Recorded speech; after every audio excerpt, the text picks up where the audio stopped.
Welcome back my self सोना and you're watching affirmation rules with universe. आज का video जो है उनके लिए स्पेशली जो बहुत ज़्यादा खाना बर्बाद करते हैं।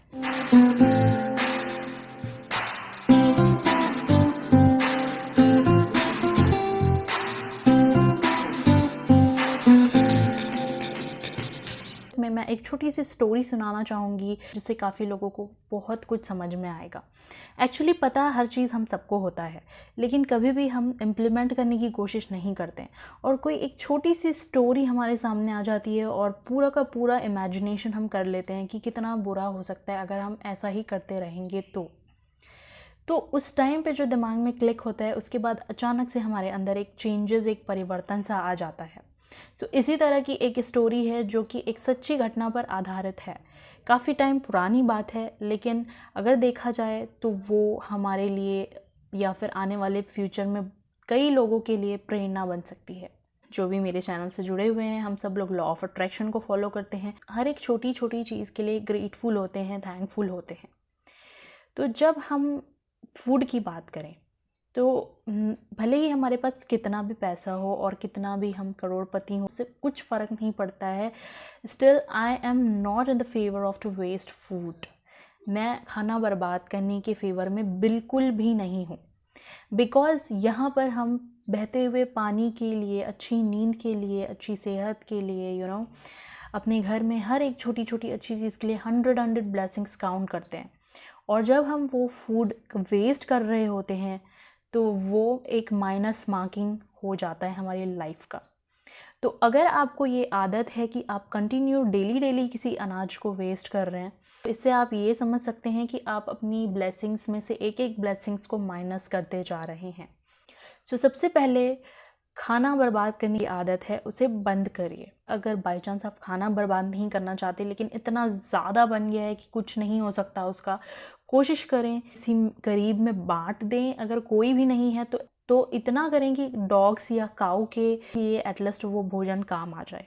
लेकिन मैंने कई बार बुरी तरीके से फूड को बर्बाद होते हुए देखा है कि उसको देख कर ही एक अलग सी परेशानी हो जाती है। बिकॉज़ जब हम वो खाना खा रहे होते हैं, हम उस चीज़ के लिए भी ग्रेटफुल होते हैं और उसी ग्रेटफुल हुई चीज़ के लिए आप इतना सारा कूड़ा उसका जमा हुआ देखते हैं। कुछ 2-3 साल पहले की बात है, मैं एक शादी वाले माहौल से गुज़र रही थी और नाइट को शादी हो चुकी थी एंड नेक्स्ट डे वो जो खाना है जितना भी बच गया था उन लोगों ने डस्टबिन में लाके पूरा फेंक दिया था। तो मुझे ये बहुत बुरा लगा। एटलीस्ट वो उसको कहीं पर भी स्टोर करके किसी गरीब में बंटवा सकते थे या फिर वो उसको किसी पशुपालन जगह पे दे सकते थे जहाँ पे बहुत सारे जानवर हैं, वो फूड उनके काम कम से कम आ जाता। लेकिन उन्होंने ऐसा नहीं किया, उन्होंने पूरा फूड बर्बाद किया। एक प्लेट फूड मिलने पर इतना सारा ग्रेटफुलनेस जो है हम फील करते हैं, अपने आप को ग्रैटिट्यूड देते हैं। तो उतना सारा फूड वेस्ट करने से उन्होंने कितनी सारी ब्लेसिंग्स अपनी लाइफ में माइनस की होगी। अब इससे पहले मैं 3-4 हॉस्टल में रह चुकी हूँ, फूड को बहुत ज़्यादा बर्बाद होते हुए देखा है। वो वहाँ की जो गर्ल्स हैं वो कहती थी कि ने फ़ीस दिया है, हम जितना चाहें ले सकते हैं। ऑब्वियसली अगर आप खा सकते हो तो ज़रूर लो आप अपनी प्लेट में। वो इतना लेते थे, इतना खाते थे और इतना सारा वेस्ट करते थे। वो जो डस्टबिन होता था हॉस्टल का, वो पूरा का पूरा फुल हो जाता था एक टाइम के खाने से। कितना बड़ा लॉस है वो।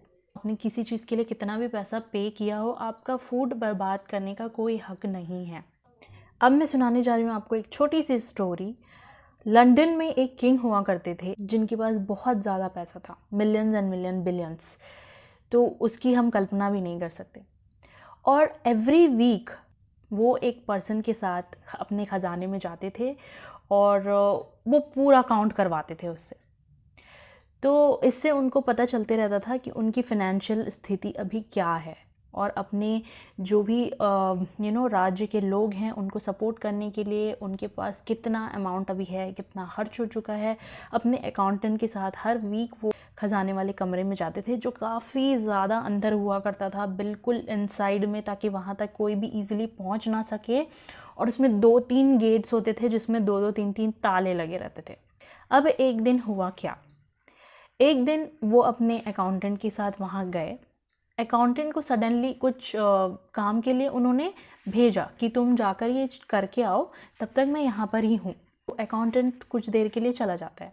उसी टाइम इनसाइड में, अंदर में जो खजाने वाले जो रूम में अंदर में जो वॉशरूम बना होता है, वो वहाँ पे चले जाते हैं। उसी टाइम उनका अकाउंटेंट आता है, वो पूरी जगह उनको ढूंढता है। उसको ज़रा सा भी ऐसा फील नहीं होता है कि वो यहीं कहीं अंदर में है। उसको लगता है कि जो किंग है वो शायद मेरा वेट करते करते चले गए, तो अब मैं लॉक वॉक करके यहाँ से चले जाता हूँ, क्योंकि काउंटिंग सारी ख़त्म हो गई है। तो इस हफ्ते का जो भी काउंट था वो ख़त्म हो चुका है, बैलेंस शीट रेडी हो चुका है।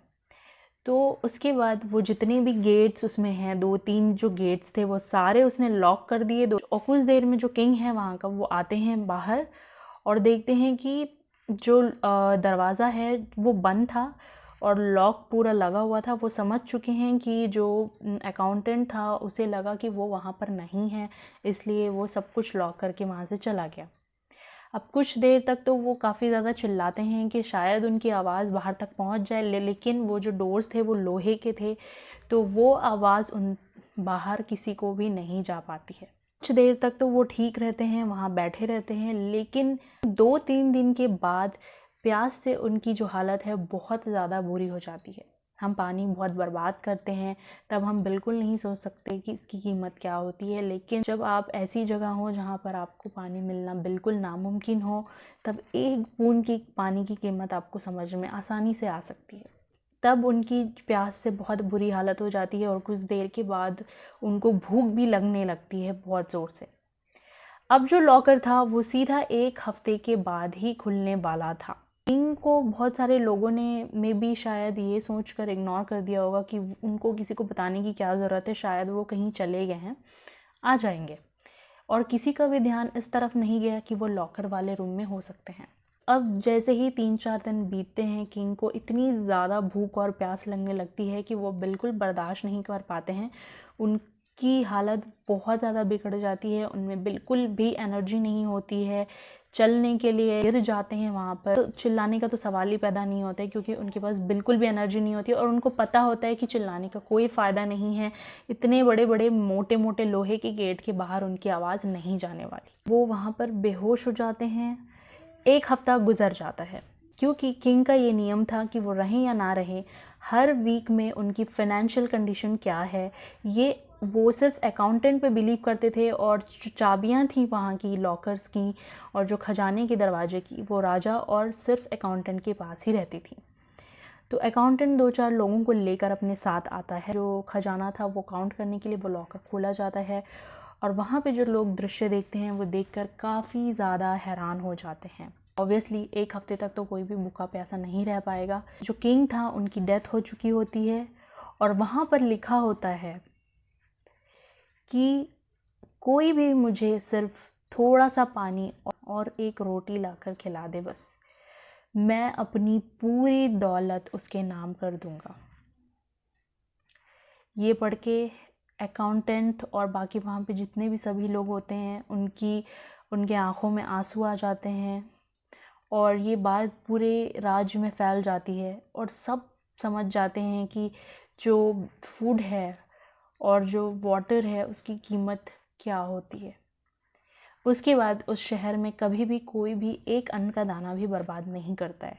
उनको फूड और वाटर की कीमत काफ़ी टाइम के बाद समझ में आई, इतनी समझ में आई कि वो अगर उस टाइम पर उनको कोई पानी और थोड़ा सा खाना दे देता तो शायद वो पूरी दौलत उसके नाम कर देते।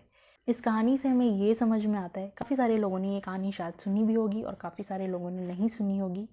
जिन्होंने नहीं सुनी है, अगर वो आप इस कहानी से आपको कोई प्रेरणा मिलती है तो कमेंट करके मुझे ज़रूर बताएं। और आपको क्या लगता है कि खाना बर्बाद करना कितने हद तक सही है?